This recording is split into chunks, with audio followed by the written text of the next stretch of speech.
I won't let them take you. You can't fight them all. I have to try. Then hurry. You won't get away with this. I've done nothing wrong. We'll see about that. The wind tasted like dust and old sorrow. It rolled across the frontier town of Red Creek in restless waves, lifting grit from the road and pressing it against skin like a reminder that nothing here came easy. Wooden storefronts groaned under the weight of sun and years.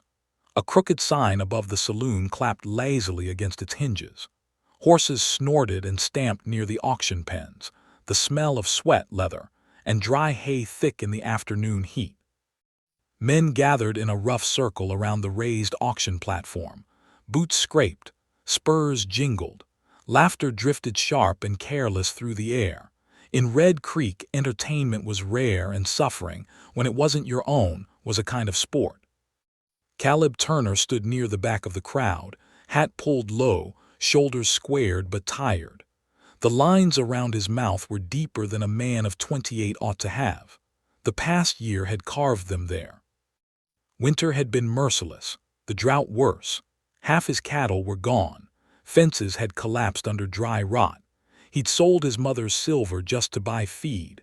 What remained of the Turner ranch balanced on one fragile truth: without strong horses for the spring drive, the ranch would not survive another season. He wasn't here for pride. He was here for survival. Lot 47, the auctioneer bellowed, his voice slicing through the wind. He was a thin man with a sharp mustache and sharper eyes, coat too fancy for the town he worked in. 2 Mustangs, desert-born, wild-blooded but strong as iron. 2 horses were led forward into the ring. They were lean but powerful, dark coats gleaming beneath a film of dust. Their ears flicked at every shout. Muscles coiled beneath their hides like drawn bows. Not broken, not gentle. Perfect. Caleb stepped closer, studying them carefully. He didn't want broken spirits. He wanted strength. He could work with strength. Bidding starts at 40. A hand shot up. 45. 50. Caleb's jaw tightened. He calculated quickly. He didn't have much room. Every dollar counted. 60. The crowd murmured. The auctioneer grinned. Do I hear 70? Caleb lifted his hand. 70. A rancher from the north side hesitated. The wind kicked up dust between them like a challenge. 75. Caleb swallowed. That was near his limit. The horses shifted nervously, sensing tension.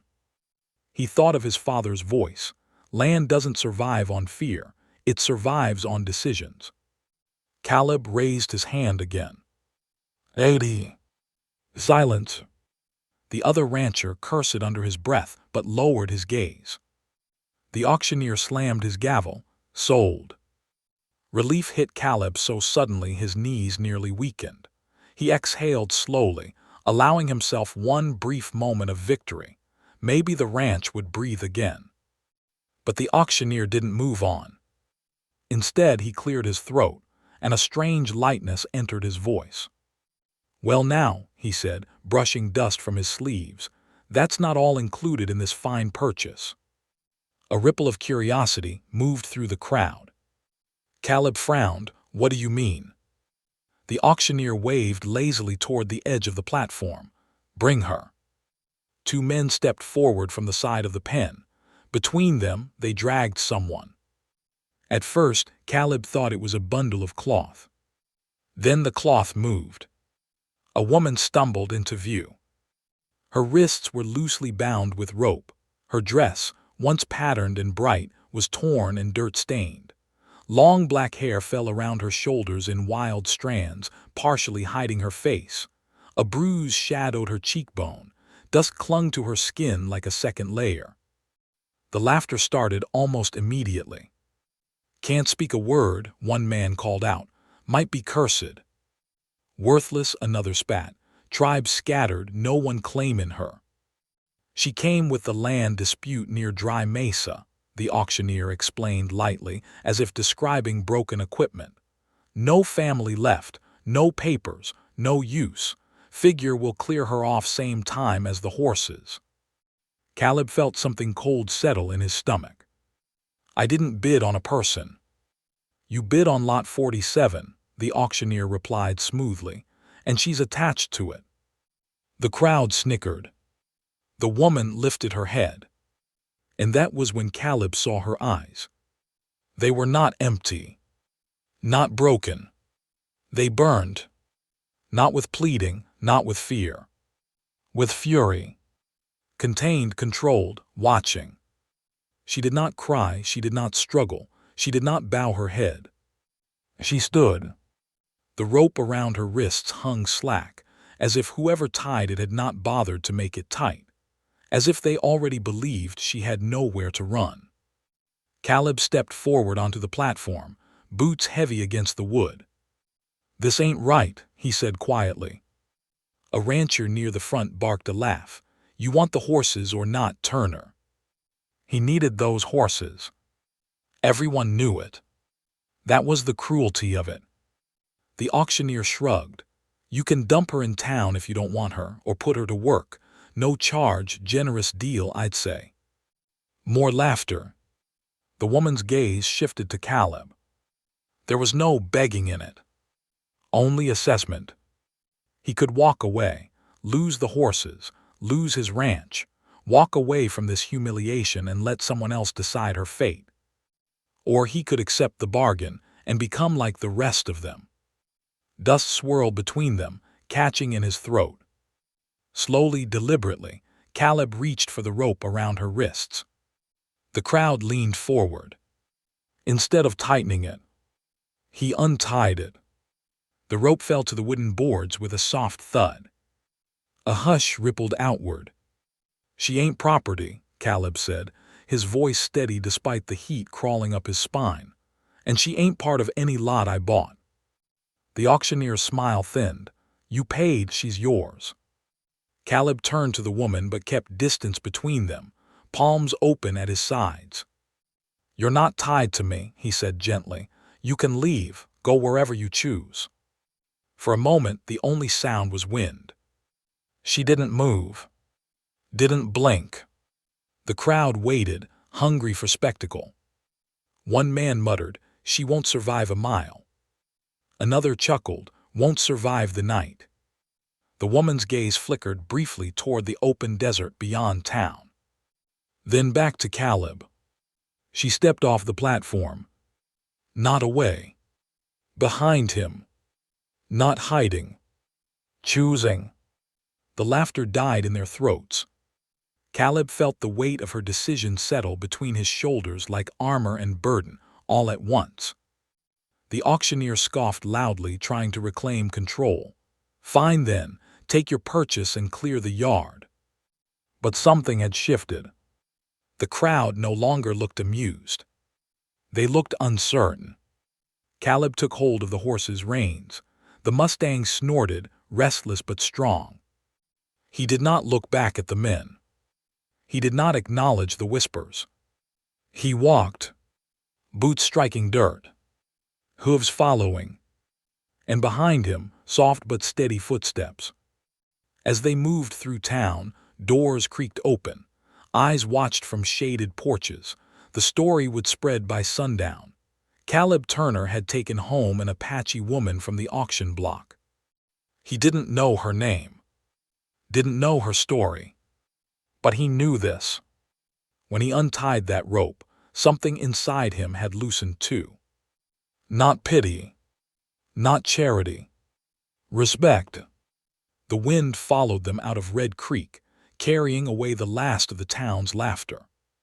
He mounted one horse and handed the reins of the other back carefully.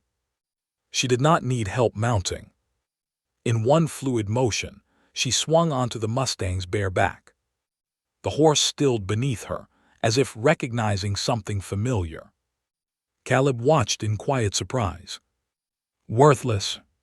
No. There was nothing worthless in the way she sat tall against the blazing sky, hair lifting in the wind, eyes fixed forward. The town shrank behind them. The desert opened ahead. And though Caleb did not yet understand it, The true bargain made that day had nothing to do with horses. It had everything to do with the moment a rope hit wooden boards, and a silent woman chose to stand behind a man who had chosen to see her as human. The desert night settled softly over the Turner Ranch, wrapping the land in silver moonlight and long shadows. The wind had quieted, leaving behind a stillness that felt almost sacred. Crickets sang in the brush. Somewhere beyond the barn, a coyote cried into the darkness. Caleb stood on the porch, leaning against the post, staring out at the outline of his land. The fence lines were crooked in places. The barn roof sagged slightly on the western side. The well creaked when pulled too hard. Everything he owned carried the mark of strain. Behind him, inside the small ranch house, she moved quietly. He had given her the spare room, if it could even be called that. It was little more than a narrow bed, a wooden chair, and a small window facing east. He had left a folded blanket at the foot of the bed and a lantern on the table. He had not asked questions. He didn't know how to begin. The officer's words echoed in his mind. Educated, dangerous, knows English but pretends not to. He hadn't slept much since hearing that. At dawn the next morning, he stepped outside expecting silence. Instead, he found change. The broken fence near the north pasture had been repaired, cleanly, precisely. The weak support posts had been replaced with stronger cut wood from the scrap pile behind the barn. The wire had been tightened correctly, reinforced at the corners the way his father used to do it. He hadn't shown her how. He walked along the fence slowly, fingertips brushing the new knots. They were deliberate, skilled. When he turned, he saw her kneeling near one of the horses, examining its front leg. The Mustang that had snapped at him yesterday now stood calm beneath her touch. She pressed her fingers gently along the tendon, then rose and walked toward the shed without a word. Curiosity pulled him after her. Inside the shed, she sorted through his supplies with quiet efficiency. She selected dried desert herbs he had gathered seasons ago but rarely used, crushed them with a flat stone, and mixed them with warm water from the kettle. Caleb watched silent. She returned to the horse and applied the mixture carefully to a small swelling near its joint. The animal relaxed visibly. "You've treated horses before," he said. She didn't look up, but she nodded once. It wasn't until later that afternoon that he heard her voice again. He had been studying the grazing field, calculating how much longer the dry patches would last, when she approached him carrying a stick. Without speaking, she knelt and began drawing in the dirt. Lines, divisions, arrows. He crouched beside her. She marked one section of land and then another, spacing them evenly. "Rotating pasture," he murmured. She glanced at him, surprised. He continued slowly, piecing it together. "Move the herd every few days. Let one section rest. Keeps the roots alive longer." A small pause. Then she spoke. "Yes." Her voice was steady, low, clear. Not broken English. Not hesitant. Educated. He studied her more carefully now, the way she held herself, the way she observed before acting, the way her eyes calculated distance, wind, terrain. "You knew tradies," he said quietly. Her hand stilled over the dirt. "Yes." She stood slowly and faced him. The breeze lifted her hair away from her face, revealing the fatting bruise along her cheekbone. "I translated for my father," she continued. "He believed words could protect land." "And did they?" Her gaze hardened slightly. "No." The silence that followed carried weight. "They promised protection," she said. "Promised boundaries, promised food in winter. I read the words myself, but the soldiers came anyway." Caleb felt something tighten in his chest. "They arrested you for that." "They arrested me for warning my people when the soldiers marched early." Her eyes met his fully now. "I understood their letters, their movements, their lies." The wind shifted between them. "And you escaped," he said. "Yes." He didn't ask how. He saw enough strength in her to imagine it. That evening, dust rose again on the horizon. Caleb noticed it first. 2 riders. Union coats. The same officer from before rode at the front. Caleb's pulse quickened. She stood beside him in the yard, following his gaze. "They found you," he said quietly. "They will not stop," she replied. Fear tried to rise inside him, but something stronger held it down. He thought of the rope hitting the auction platform. He thought of her repairing his fence before dawn. He thought of the pasture plan drawn in the dirt. "They called you dangerous," he said. Her lips curved faintly, not quite a smile. "I am." The riders approached, slowing as they reached the property line. The officer dismounted stiffly. "We've reason to believe the Apache woman is here." Caleb stepped forward, positioning himself slightly ahead of her, but not blocking her. "This is my land," he said calmly. The officer's eyes shifted to her. Recognition flickered there. "You are under federal custody," he declared. "You are to return with us peacefully." She did not move. "I broke no law," she said evenly. "You aided rebellion." "I translated paper." The second soldier shifted nervously, glancing at Caleb's barn, his horses, the open land behind them. This was not town. There were no crowds here, no easy reinforcements. Caleb rested his hand lightly on the shotgun leaning against the fence post. He did not raise it. But he did not move it away either. "She stays," he said. The officer's jaw tightened. "You're interfering with government action." "I'm protecting someone who hasn't harmed me." A tense silence spread outward. The horses in the pasture shifted uneasily. The officer studied Caleb carefully. "You understand the risk." Caleb nodded once. "Yes." It wasn't bravado. It was decision. The kind his father used to speak about. Land survives on decisions. The officer held his stare for a long moment, measuring, calculating cost. Then finally, with visible frustration, he mounted his horse. "This isn't finished," he warned. "No," Caleb agreed quietly, "it is." The riders turned, dust trailing behind them as they disappeared over the rise. The silence afterward felt enormous. Caleb exhaled slowly. Beside him, she did not tremble, did not collapse. She simply stood. "You risk prison," she said. "Maybe." "You risk your ranch." "Maybe." She studied him carefully. "Why?" He looked out across the land, the cracked earth, the patched fence, the grazing mustangs. "Because you're not what they say you are." A long pause. "And what am I?" she asked.